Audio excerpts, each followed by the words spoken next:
Hello friends, मैं हूं जुबैर आलम और आप देख रहे हैं जेड कैरियर गाइड, जिसमें हम बात करते हैं सिर्फ कैरियर और अर्निंग से रिलेटेड। फ्रेंड्स, आज हम जानेंगे फिल्म इंडस्ट्री के बारे में। इसमें जॉब की क्या अपॉर्चुनिटीज हैं और क्या क्या ऑप्शंस हो सकते हैं। फ्रेंड्स, वैसे तो फिल्म इंडस्ट्री में जितने भी जॉब होते हैं वो फ्रीलांस, सेल्फ एम्प्लॉयड या फिर कॉन्ट्रैक्ट बेसिस होते हैं। तो इस हिसाब से यहाँ पे काम होता है। तो विदाउट वेस्टिंग टाइम आया शुरू करते हैं।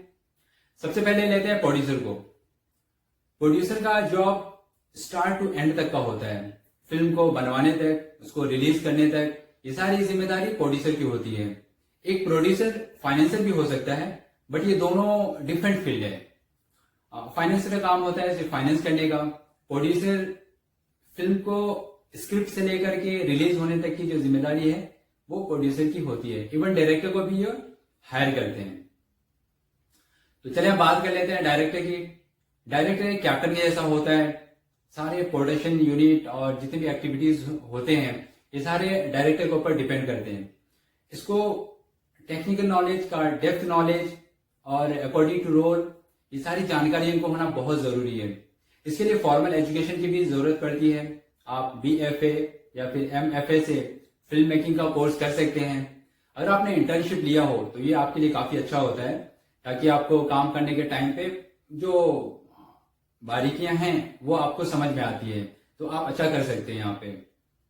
इसमें रोल्स के हिसाब से जो रिक्वायरमेंट है इन सब चीजों की जानकारी होती है डायरेक्टर को। और इसके जो अर्निंग्स हैं वो काफी अच्छे हैं। डिपेंड करता है कि आपका कॉन्ट्रैक्ट किस प्रोडक्शन हाउस के साथ है और आपका जॉब प्रोफाइल क्या है। फ्रेंड्स, बात होती है जब मूवी की, तो एक्टर का नाम पहले उछलकर आता है सामने, क्योंकि हम उसे ही पर्दे पे देखते हैं। वैसे तो एक्टिंग के लिए किसी प्रोफेशनल या फिर ट्रेडिशनल फॉर्मल कोर्सेज की जरूरत नहीं होती है। आप वैसे भी कर सकते हैं, बट इस फील्ड में बहुत ही कंपटीशन है। कंपटीशन ज्यादा होने की वजह से एक एक्टर को सारी चीजों की नॉलेज होनी चाहिए। आप शुरुआती दौर में थिएटर से एक्टिंग की शुरुआत कर सकते हैं। जैसे NSD, national school of drama, वहां पे एडमिशन ले सकते हैं। वहां पे एक अच्छा आपको प्लेटफॉर्म मिलता है कि वहां से शुरुआत करें और टाइम टू टाइम अपने आप को इम्प्रूव करने की कोशिश करें। बगैर इम्प्रूवमेंट आप ज्यादा दिन तक टिक नहीं सकते इस इंडस्ट्री में। और हाँ, पेशेंस तो बहुत रखनी पड़ेगी आपको, क्योंकि जब आप कहीं से पास आउट होते हैं या कहीं से ट्रेनिंग लेते हैं तो एग्जैक्ट आपको उसके बाद ही जॉब मिलने के चांसेस नहीं होते। हाँ, मिल भी सकता है, बट ऐसा नहीं है कि बिल्कुल आप कहीं से कोर्स करें आपको काम मिल जाए। बहुत कम केसेस में ऐसे होते हैं। और हाँ फ्रेंड्स, रिजेक्शन को तो आप गले ही लगा लें, क्योंकि आप जहां कहीं भी जाएंगे ऑडिशन के लिए या फिर किसी भी प्रोडक्शन हाउस में, तो मुमकिन है कि वहां पे आपको रिजेक्शन का सामना करना पड़ता है। बट ऐसा बिल्कुल नहीं है कि आप अच्छे एक्टर नहीं हैं। ये डिपेंड करता है उनके बिजनेस क्राइटेरिया पे या फिर रोल के रिक्वायरमेंट पे। तो ये आप बिल्कुल ना समझे कि जहां आपका रिजेक्शन होता है तो आप वहां पे अच्छे एक्टर नहीं हैं। उनकी रिक्वायरमेंट कुछ और होती है। तो ये इस तरह के हैं। आप कई तरह से कोर्स करके इवन थिएटर में भी परफॉर्म करके आप आगे बढ़ सकते हैं इस फील्ड में। काफी अच्छा रिवार्डिंग फील्ड है ये। अच्छी इनकम कर सकते हैं यहाँ पे। और आजकल तो बहुत सारे चैनल्स आ गए हैं, सैटेलाइट चैनल्स हैं, तो आपको पहचान भी मिलती है अच्छी और काम भी मिल जाता है।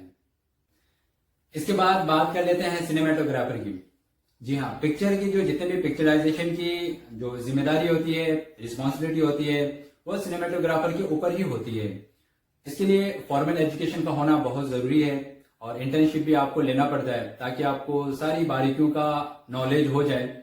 इसमें लाइट, कैमरा और डे नाइट की सिचुएशन है, इस पे काफी पकड़ होनी चाहिए। एक्चुअली ये डायरेक्टर के राइट हैंड होते हैं। ऑन सेट जब भी शूटिंग होती है तो ये डायरेक्टर के साथ में ही होते हैं। तो डायरेक्टर की क्या रिक्वायरमेंट है उसे समझ बूझ कर तालमेल करके इस तरह से पिक्चर को शूट करते हैं। इसमें अगर आप अपना अच्छा एक्सपीरियंस लिया हुआ है, आपके पास ये सारे टेक्निकल नॉलेज है, आपको लगता है कि आप कर सकते हैं, तो बेशक आप इस फील्ड में ट्राई करें। काफी अच्छी अपॉर्चुनिटीज है। आपके यहाँ पे टीम होती है, आपके असिस्टेंट भी होते हैं। आप शुरुआत में चाहे तो असिस्टेंट से भी शुरू कर सकते हैं, बाद में डेवलप करें, अपने कॉन्टेक्ट को बढ़ाएं, फिर आप एज अ चीफ सिनेमेटोग्राफर आप जॉब कर सकते हैं यहाँ पे। आगे हम बढ़ते हैं मेकअप आर्टिस्ट की तरफ। जी हाँ, मेकअप आर्टिस्ट का जॉब भी बहुत ही इंटरेस्टिंग है। इसकी रिस्पॉन्सिबिलिटी एक्टर, एक्ट्रेस या फिर कैरेक्टर आर्टिस्ट का मेकअप करना होता है। वैसे तो आपको आउट ऑफ फिल्म इंडस्ट्री काफी अच्छा जॉब है, इसके लिए अपॉर्चुनिटीज भी है काफी अच्छी, क्योंकि जो ब्यूटी इंडस्ट्री है काफी ग्रो कर रही है। बट आपको पिक्चर में काम करने के लिए आपको अच्छे कॉन्टेक्ट की जरूरत होती है। आप किसी एजेंसी के थ्रू जा सकते हैं। एक बार आप किसी प्रोडक्शन हाउस के साथ अगर सेट हो जाते हैं तो आप कंटिन्यूटी में बने रहते हैं और एक अच्छा पैकेज मिल जाता है आपको वहां पे। तो आपको लगता है अगर कि आप एक अच्छे आर्टिस्ट हैं तो आप यहाँ पे आप ट्राई कर सकते हैं। काफी अच्छा फील्ड है ये।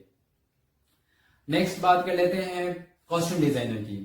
अगर आपने फैशन डिजाइनिंग बेस से अगर आपने कोर्स किया हुआ है, आपको लगता है इस फील्ड में जाना चाहिए, आपको अच्छी पकड़ है डिजाइनिंग की, तो आप यहाँ ट्राई कर सकते हैं। शुरुआती दौर में आप किसी थिएटर के कॉस्ट्यूम डिजाइनर से भी शुरुआत कर सकते हैं, क्योंकि वहां पर प्रेशर कम होते हैं और एक्चुअली आर्टिस्ट भी कम होते हैं और उतना ज्यादा प्रेशर नहीं होता है। तो आप वहां से शुरुआत करके धीरे धीरे आप वहां से एक्सपीरियंस लें। ये आपको आपके रिज्यूम में एक एडिशनल बेनिफिट देगा। फिर आपको आगे जॉब फाइंड आउट करने में इस फील्ड में काफी आसानी हो जाती है। आपकी टीम में एक टेलर भी हो सकता है, एक प्रेसमैन भी हो सकता है, क्योंकि ऑन सेट जब कभी भी जरूरत पड़ती है किसी भी ड्रेस को सेट करने में, तो उस टाइम पे चाहिए होता है उनको। तो आप उतने अलर्ट रहें, आपकी टीम को अलर्ट रखें, ताकि आपको कोई परेशानी ना हो, ऑन टाइम आपकी डिलीवरी हो और सारी चीजें ठीक ठाक चलती रहे। नेक्स्ट बात कर लेते हैं मूवी एडिटर की।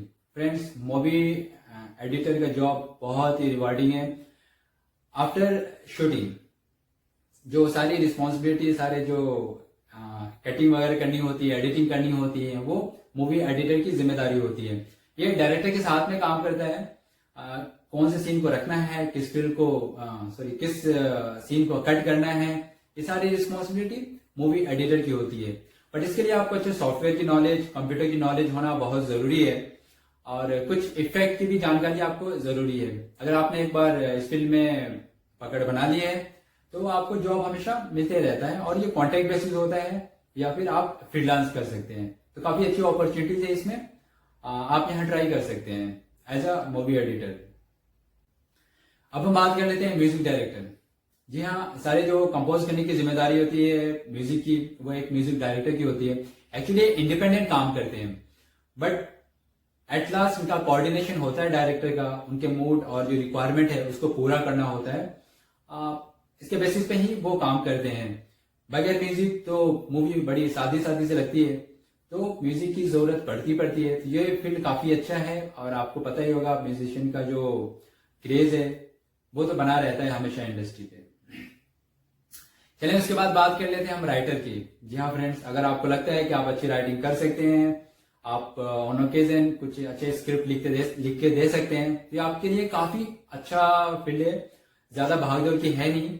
आप कहीं किसी भी अपने रूम में या अपने घर में अच्छे से राइटिंग करके आप अप्रोच कर सकते हैं उनको। अगर आपकी राइटिंग, आप स्टोरी और जो रिक्वायरमेंट है सीन की वो अगर सटीक बैठती रहे तो ये काफी अच्छा हो जाएगा आपके लिए। चलिए नेक्स्ट बात कर लेते हैं अब साउंड रिकॉर्डर। साउंड रिकॉर्डर एक ऐसा फील्ड है जिसमें बहुत ही बारीकी का ख्याल रखना पड़ता है। अगर आपने साउंड इंजीनियरिंग में कुछ अच्छा खास किया हो और आपको लगता है कि आप ये काम कर सकते हैं, तो इस तरह के कोर्स करके आप इस फील्ड में जा सकते हैं।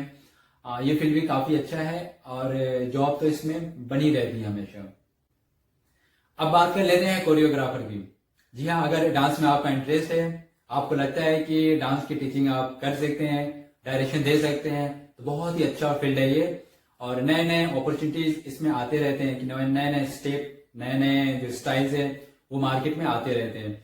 तो अगर आप समझते हैं कि आपको डांस पे अच्छी पकड़ है तो आप इस फील्ड को ट्राई कर सकते हैं। ऑन सेट जिनके साथ डांस का स्टेप या फिर डांस की शूटिंग करनी होती है, उनके साथ थोड़ी प्रैक्टिस के साथ एट लास्ट ये शूट होता है कैमरे के सामने।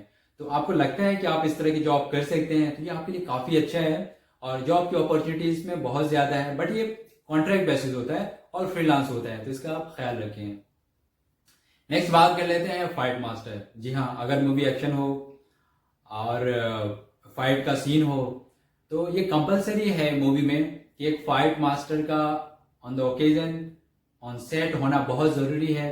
इनके बगैर आप शूट नहीं कर सकते क्योंकि बहुत रिस्की होता है और इसमें किसी की जान भी जा सकती है। तो इसके लिए कंपलसरी होता है, ये मैंडेटरी है कि जब भी कोई फाइट का सीन हो या स्टंट हो तो वहाँ पे एक फाइट मास्टर का होना बहुत ज़रूरी होता है। तो अगर आपको लगता है कि आपको इस पे पकड़ है, आप इस तरह के डायरेक्शन दे सकते हैं और इस तरह की जॉब कर सकते हैं तो बहुत ही अच्छा मौका है ये, आप इस इंडस्ट्री में ट्राई कर सकते हैं। फ्रेंड्स, इसके अलावा भी बहुत सारे छोटे और मीडियम तौर पे कुछ वर्कशॉप चलते रहते हैं, जैसे पेंटर का है और कारपेंटर है। ये छोटी मोटी चीज़ें वो चलती रहती हैं हमेशा ऑन सेट। तो आपको देखें, अगर आप इन सब फील्ड में आप इंटरेस्टेड हैं तो आप कांटेक्ट कर सकते हैं या फिर किसी एजेंसी के तहत जा सकते हैं। फ्रेंड्स, ये तो रहे कुछ इन्फॉर्मेशन फिल्म इंडस्ट्री के बारे में जहां हम जॉब के लिए ट्राई कर सकते हैं। बने रहे मोर इन्फॉर्मेटिव वीडियोस के लिए। इस चैनल को लाइक करें, सब्सक्राइब करें। Thank you very much.